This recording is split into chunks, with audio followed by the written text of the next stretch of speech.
Land reform and land use is vital to achieving inclusive growth in Scotland.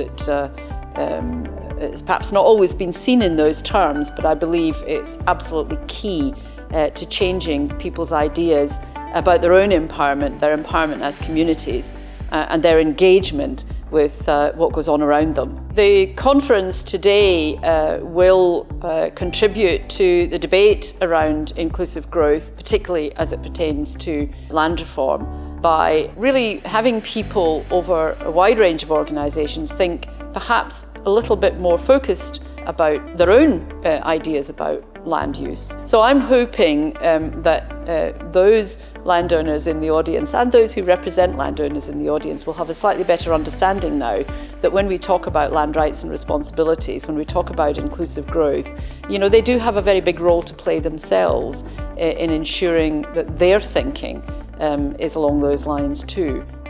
The link between productive land, or more importantly, unproductive land, and the health of the economy and communities is inextricably linked.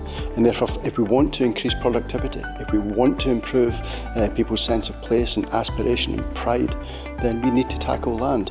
And we need to do it in a way that's inclusive and allowing people to participate in those decisions. Land is, of course, a national asset and a local asset, and we need to be really proactive in making sure that we unlock the opportunities for people that flow from land and land use. I think today's event really helps contribute to this. I mean, it's fantastic to see the range of people here meeting together, and we've heard so much about Scotland's economy, the big picture ambitions in terms of tackling the climate emergency and unlocking inclusive growth.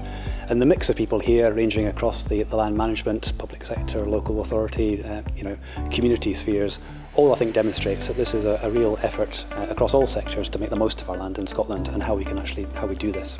Having an event like today's is an opportunity to think outside the box, to go beyond the simple and narrow but incredibly important questions that land reform always throws up in Scotland and has done for hundreds of years, and think much more broadly.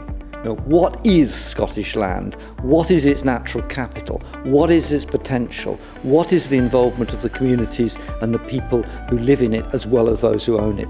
These big questions aren't going to be solved in narrow ways. They need a much broader perspective. The land is absolutely central in Scotland, and this exercise in land reform assessment and thinking through the future of land in Scotland is part and parcel of releasing the enormous potential that Scotland has.